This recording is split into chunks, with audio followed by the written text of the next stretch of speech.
AI side hustle for making a passive income. These sellers on Etsy are making good money selling mugs. I'll give you the full blueprint on how they do it with some extra spice to it. First, go to Midjourney and ask it to generate stickers. You will be using these for your edits. Next, go to ChatGPT and ask it to write 10 positive affirmative quotes. Now upload the stickers to Canva. Add the quotes and edit it similarly to this. Here are 3 other examples to give you an idea of what you can create.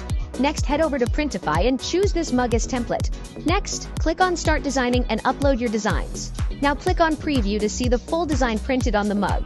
If you are satisfied, you can proceed by saving the product.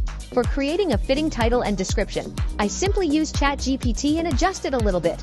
Over here, you can connect your Printify account with Etsy, Shopify, and even the TikTok store and publish it live to start selling online.